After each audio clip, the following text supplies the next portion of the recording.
Good morning, students. Welcome in online classes.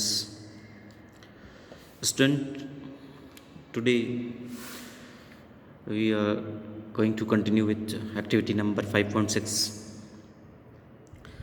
Student, in this activity,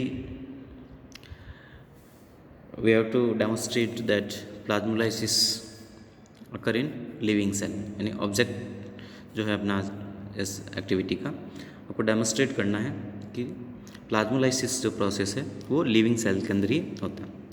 अब ये plasmolysis क्या है और कैसे ये होगा इसको अपन समझेंगे इसके अंदर।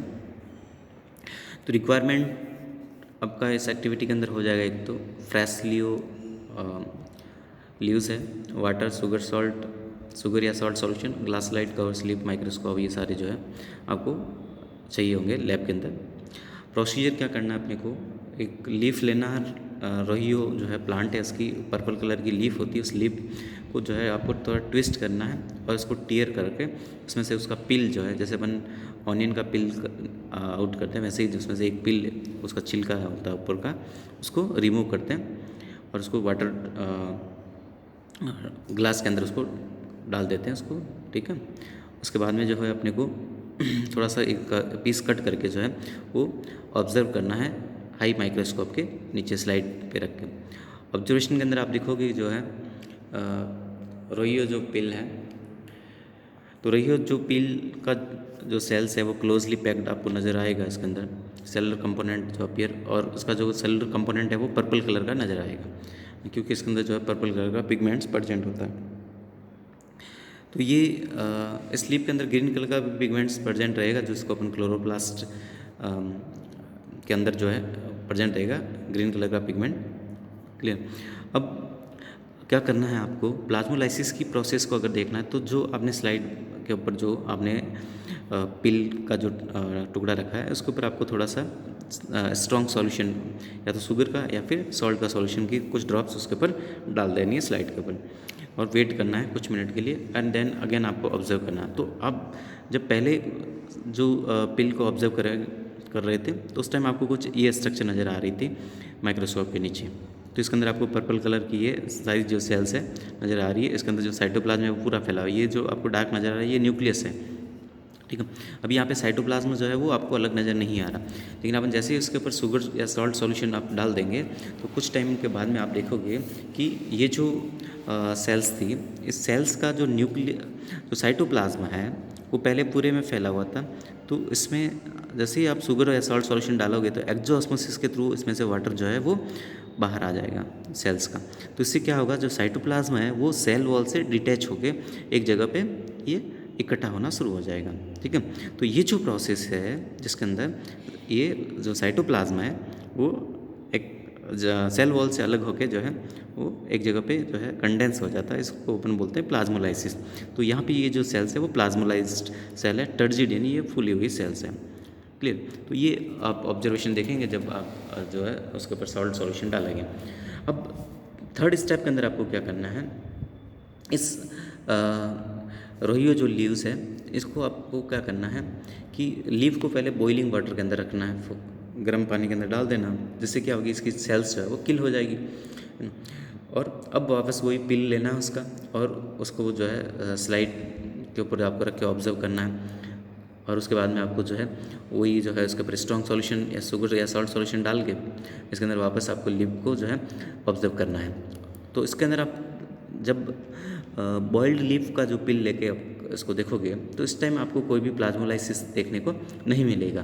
तो एक्चुअली क्या हुआ, जैसे आपने लीफ को बॉईल करा वो डेड हो गई, ठीक है। तो अब आपको प्लाज्मोलाइसिस की प्रोसेस देखने को नहीं मिलती है। तो इस एक्टिविटी से अपने को ये प्रूव हो रहा है कि प्लाज्मोलाइसिस जो है वो केवल लिविंग सेल के अंदर ही पॉसिबल है।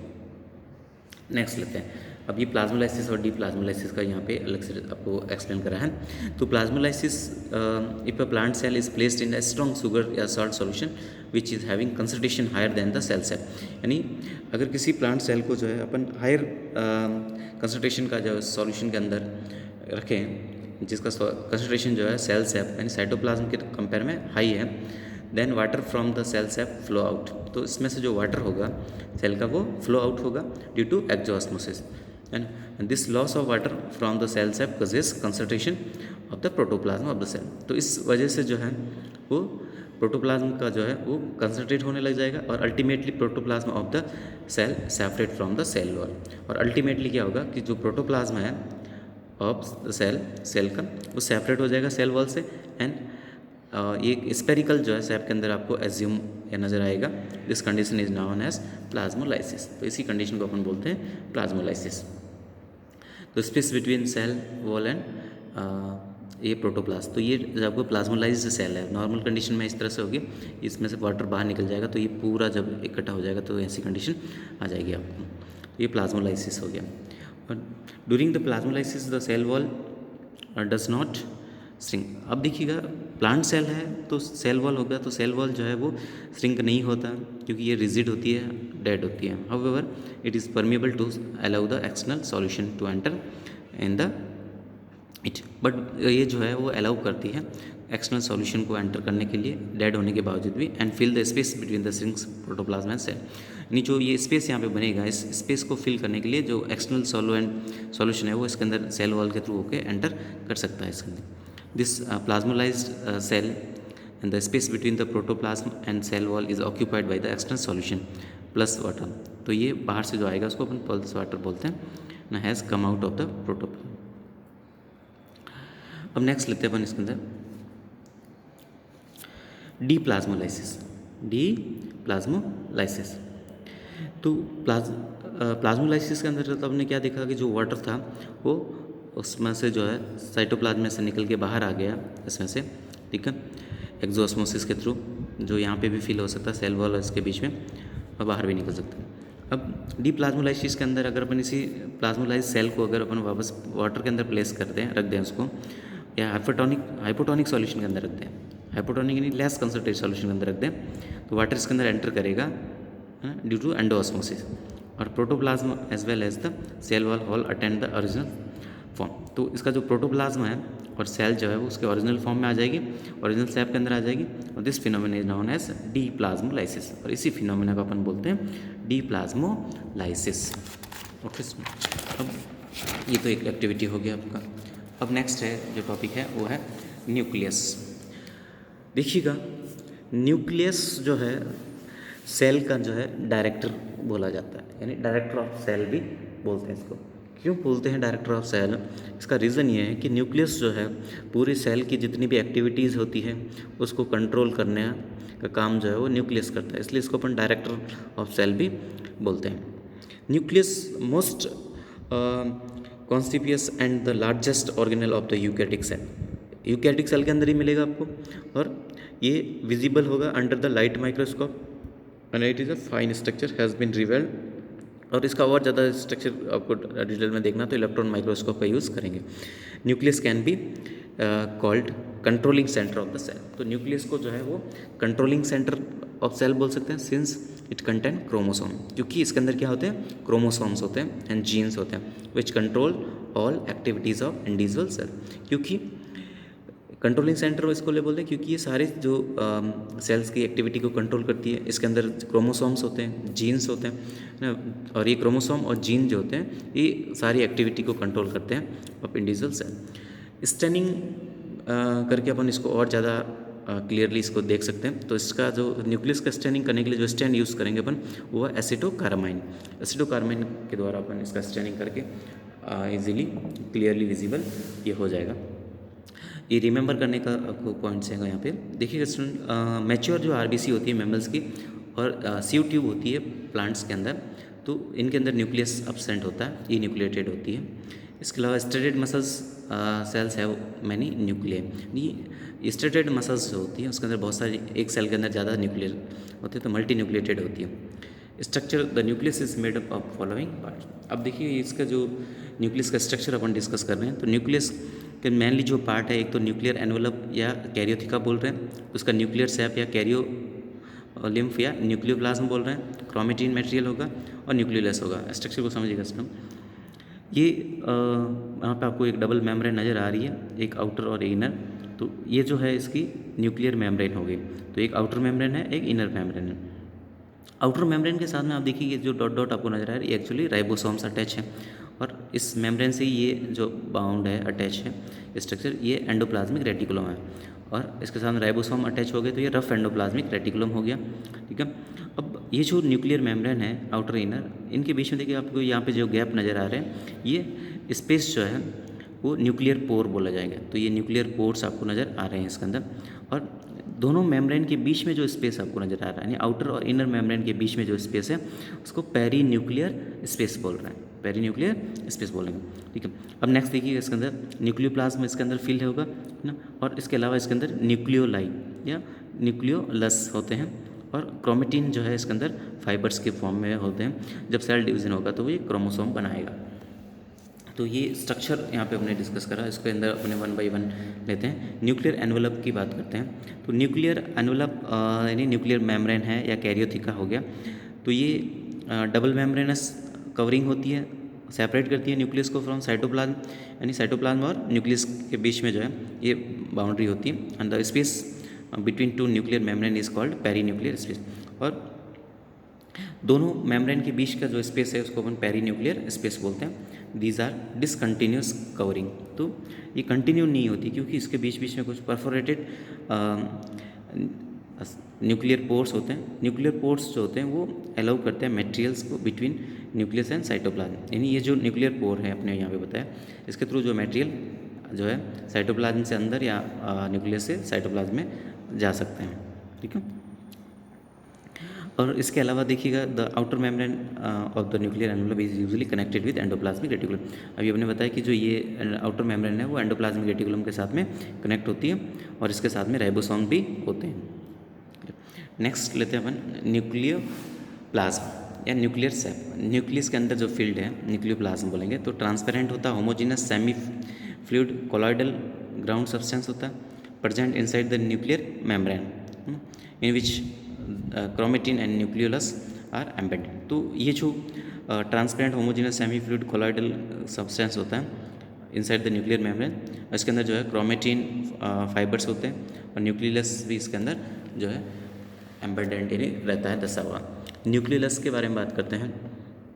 तो ये न्यूक्लियोलस जो है स्फेरिकल स्ट्रक्चर है found inside the nucleus, and in certain cases nucleus में भी मे हैव 2 और मोर न्यूक्लियाई। और कुछ केसेस के अंदर एक न्यूक्लियस के अंदर एक से ज़्यादा भी न्यूक्लियोलाई या न्यूक्लियोलस हो सकते हैं। It is not bounded by membrane. तो न्यूक्लियोलस जो है वो किसी मेम्ब्रेन के द्वारा बाउंड नहीं होता है, और it is a site of synthesis of ribosome. Nucleolus में ही जो है राइबोसोम का सिंथेसिस का जो है साइट है, यानी यहाँ पे राइबोसोम बनते हैं।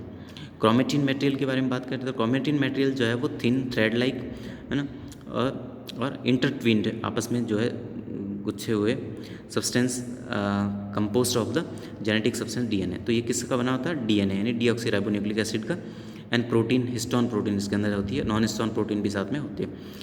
सेल डिवीज़न जब होता है तो क्रोमेटिन फाइबर जो है वो हाईली कंडेंस्ड हो जाते हैं और थिक रॉड लाइक जो स्ट्रक्चर बनते हैं जिसको अपन क्रोमोसोम बोलते हैं।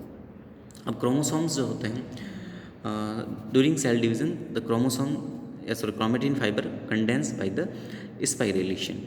तो सेल डिवीज़न जब होता है तो क्रोमेटिन फाइबर जो है वो कंडेंस हो जाते हैं, और ये स्पाइरेलेशन की प्रोसेस यानी स्पाइरल जैसे होता है उस तरह से ये कंडेंस हो जाते हैं, एंड डिहाइड्रेशन होता है इसमें से into number of rod like structure जिसको अपन क्रोमोसोम्स बोलते हैं। तो ये रॉड लाइक जो स्ट्रक्चर बनती है इसके अंदर इस तरह से, तो ये क्रोमोसोम्स कहा जाता है, और इसके अंदर जो है हेरिडिटी इन्फॉर्मेशन होगी in the cell in the form of gene, यानी जीन की फॉर्म है। नेक्स्ट लेते हैं अपन chromosomes consist of the 2 identical and spirally coiled thread. तो क्रोमोसोम्स के अंदर देखिएगा स्पाइरल कोइल्ड जो थ्रेड है जिसको अपन क्रोमेटिड बोल रहे हैं ना, joint with the lightly coloured construction called the centromere. तो इसके अंदर जो सेंटर के अंदर एक पॉइंट जो होता है उसको सेंट्रोमियर बोलते हैं। The 2 parts of chromatin on either side of the centromere are called arms. तो इसके दोनों साइड के अंदर जो ये आर्म्स होता है, पार्ट होता है, इसको जो है आर्म्स बोलते हैं। ये सेंटर के अंदर सेंट्रोमियर होगा।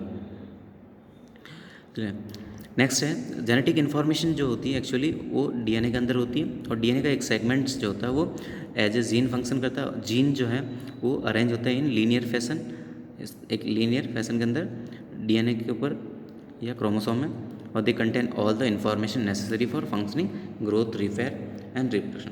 तो ये जो है सारी इन्फॉर्मेशन को जो है इनके अंदर कैरी करते हैं, necessary information for functioning growth के लिए, रिपेयर के लिए and reproduction, and not only of the cell but also the whole organism. यानी इसके अंदर सेल के अलावा पूरे ऑर्गेनिज्म की भी इंफॉर्मेशन इसके अंदर होती है। तो यहाँ पे देखिएगा इसके अंदर आपको स्ट्रक्चर दे रखा है, ये क्रोमोसोम का जो सेंटर का पोर्शन जिसके द्वारा ये दोनों आर्म जुड़ी हुई है, तो ये सेंट्रोमियर हो गया, और इसकी जो आर्म है जिसको क्रोमेटिड बोल रहे हैं। क्लियर।